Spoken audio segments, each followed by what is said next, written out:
Welcome to Eat the Bible, the world's fastest chapter-by-chapter Bible study, powered by Revelation 10:10. Okay, let's get started. Welcome to Eat the Bible, episode 21, the book of ECCLESIASTES. What on earth does that word mean? It's Latin for preacher. The original Hebrew name is Qoheleth. Both titles are clunky. It gets worse. The preacher happens to be King Solomon, who wrote this when he was very old and very cynical. He had been led astray by some of his 1,000 wives. In order to make them happy, he built idols to their strange foreign gods, in direct violation of God's commandments in the Torah. So, as we go through Ecclesiastes, I'll tone down a lot of the cranky old man stuff. Nevertheless, there are some amazing nuggets to be discovered, and the ending is worth waiting for. Meanwhile, you know the drill. If you're new here and want to get up to speed, here's the link. Okay, we are in the middle of a trilogy of books written by the world's smartest, wisest man.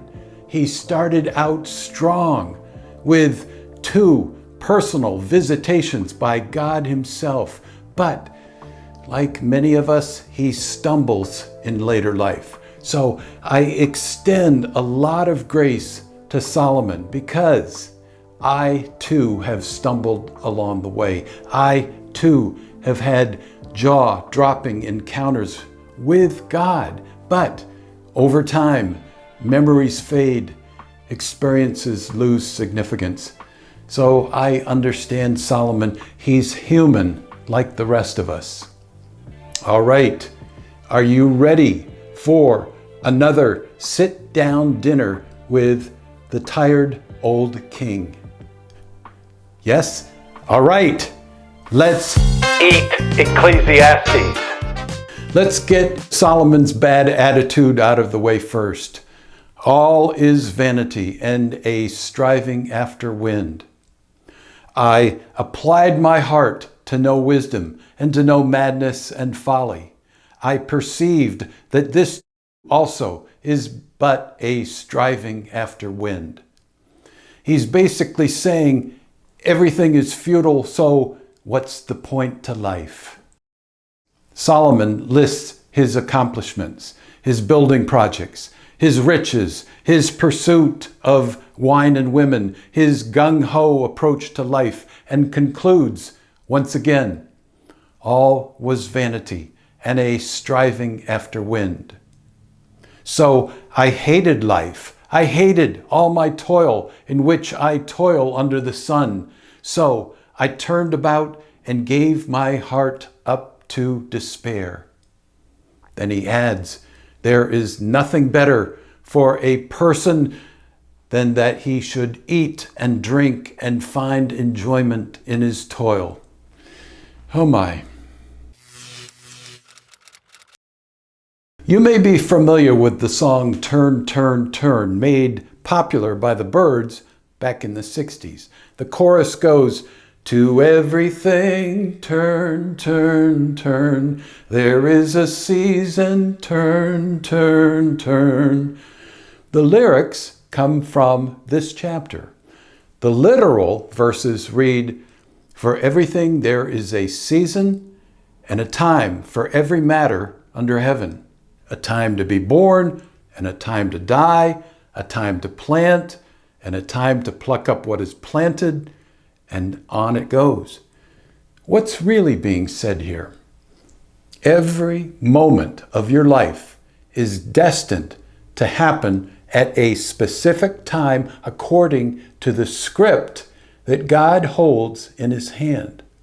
Verse 1 of the Septuagint translation says, there is a particular portion of time for every particular affair under heaven.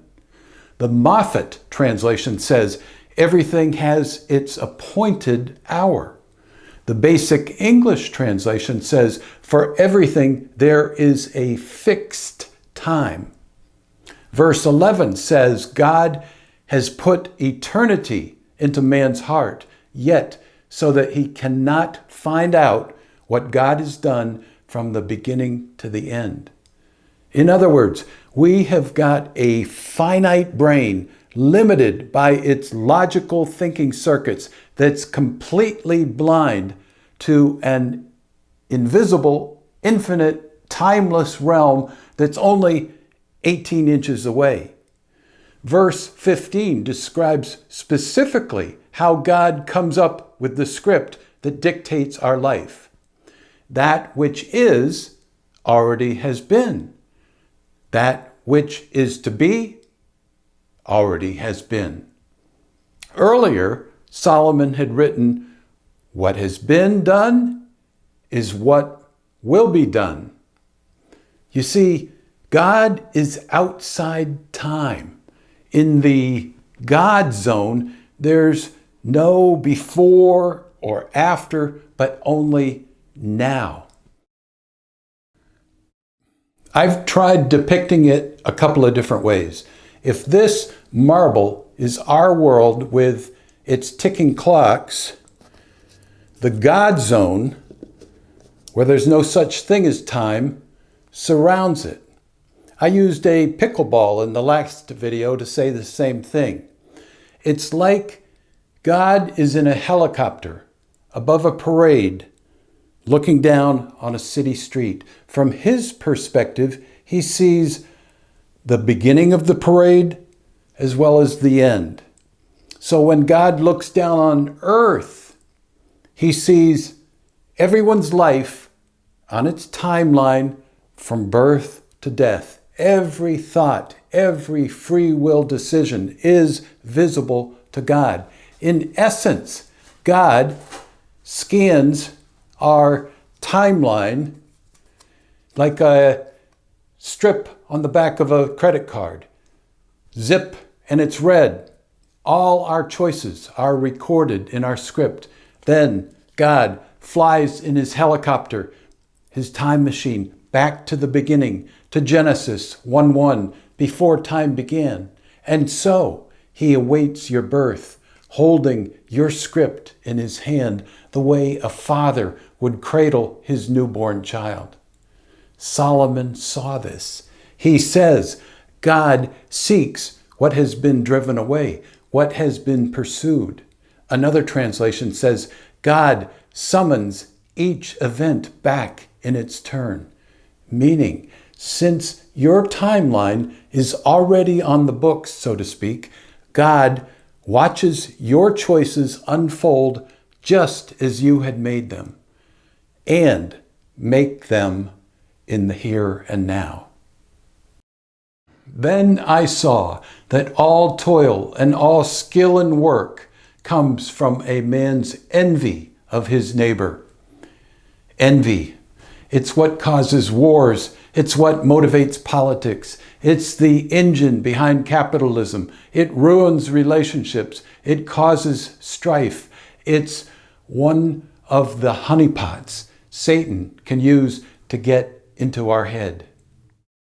Solomon offers wise advice when we endeavor to fellowship with God and other believers. Draw near to listen, and let your words be few. Sadly, in today's typical church service, you will not hear 30 seconds of silence, or if you do, it will probably be an unplanned, uncomfortable silence. All the toil of man is for his mouth, yet his appetite is not satisfied. This is the great dilemma of all humanity, how to control the so-called lust of the flesh. Jesus addresses this in the book of Luke. I break it down in the Everything You Need video.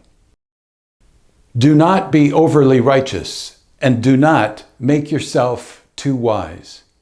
Put another way, don't become legalistic. Legalism is when you come up with a list of ways to please God. Here are some examples, many I'm personally familiar with. There are, for example, sincere Christians who believe they especially please God if they give all their possessions away. Others are convinced God is especially pleased if they meet together on Saturdays. Others think God is especially happy with a vegetarian diet, or if they call Jesus Yahshua. No, others say he prefers Yeshua. The Amish think telephones are wrong. Certain Mennonites, black bumper ones, paint their cars black, convinced God is especially pleased with such humility. Some Christians believe God's favorite Bible translation is the King James Version and have declared the KJV a hill worth dying on. Folks, I'm into simplifying life and lightening up our load. After Jesus' death and resurrection, there's just one law to follow, the law of love. That's it. The other warning that Solomon mentions here is, don't be the smartest guy in the room. I know that it will be well with those who fear God because they fear before him. But it will not be well with the wicked because he does not fear before God.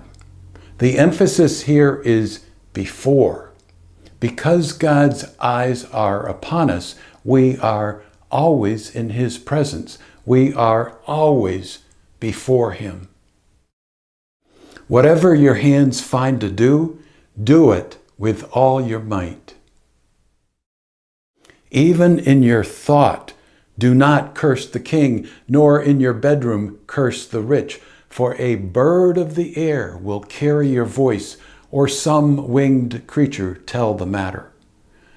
God knows our thoughts. That's why it's so important to guard our thought life.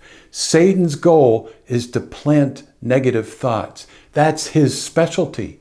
He's always trying to gain access through our portal. So, when we detect a strange thought, an ungodly thought, kick it out. Don't let it take hold. Rejoice, O young man, in your youth, and let your heart cheer you in the days of your youth. Walk in the ways of your heart and the sight of your eyes. But know that for all these things, God will bring you into judgment. The end of the matter. All has been heard. Fear God and keep his commandments, for this is the whole duty of man. For God will bring every deed into judgment with every secret thing, whether good or evil. Solomon ends strong with these final verses. His brutal honesty in earlier chapters, his admission of bad choices and wrong attitudes, allows us to avoid making the same mistakes. After all, don't we want to live lives that matter, that change our world in a positive way? Sure we do. That happens when we open up to God and say, "Here I am, Lord, I'm all yours." Then stand back, because amazing things are about to happen.